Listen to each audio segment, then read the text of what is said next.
Budgeting and personal financial planning skills. So how to start a budget. Some things that you want to do before you start to even create a budget is to assess your income. This can include any income that you get from working, parents, financial aid, any income that you have that comes to you. Continuing, other things that you can do to help budgeting is have an emergency fund. And in the emergency fund, it doesn't have to be hundreds of dollars that you put in each week, month. It could be $20. It needs to fit your budget. You don't want to put money in that you're going to just take out. Utilize student discounts. A lot of places, believe it or not, if you let them know you're a student and you show them your ID, they'll give you a discount. If you come see me, I'll do it. Avoid credit card debt.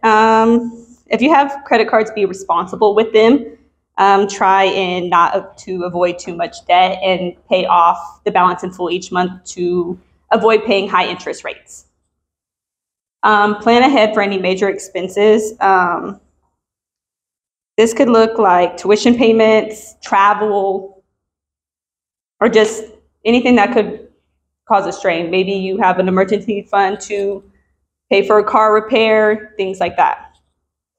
Considering part-time work. This allows you, if your schedule allows, it allows you to pick up work that can help supplement your income to kind of balance out your income and your expenses. Come see me to see financial aid and scholarships. A lot of time as I get scholarships in that are sent to me, I review them, make sure they're legitimate, and I will send them out to students to apply for, just to kind of help ease the burden of tuition.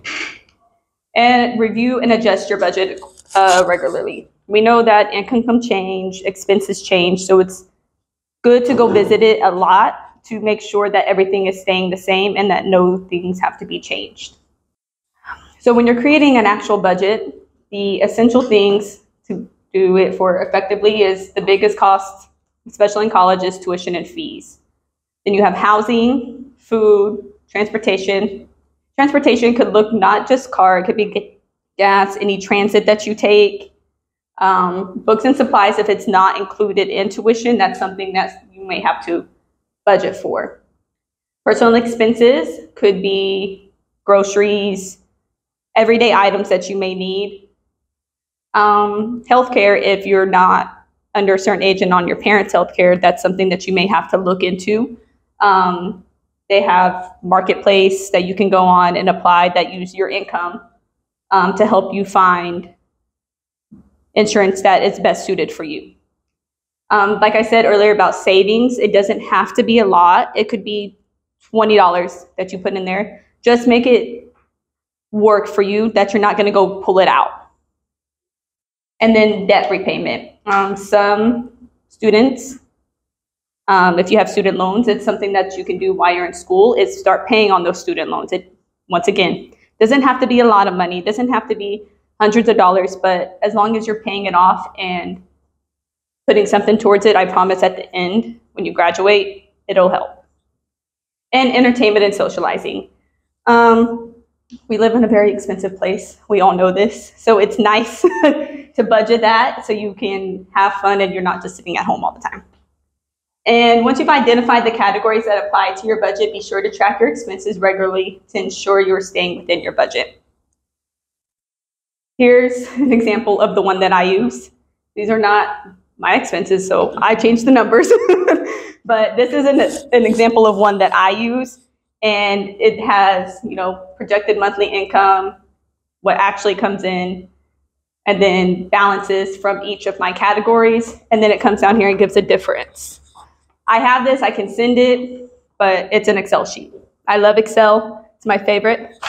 So we also have paper ones, but this is the one that I personally use. And then just tips. Make sure you track your spending. So sometimes we might go off and do something that wasn't necessarily in our budget. Just make sure you track to know where that extra money went. Prioritize essential expenses like groceries, things that you need to live. Find ways to save money. Like I said, there's things like student discounts.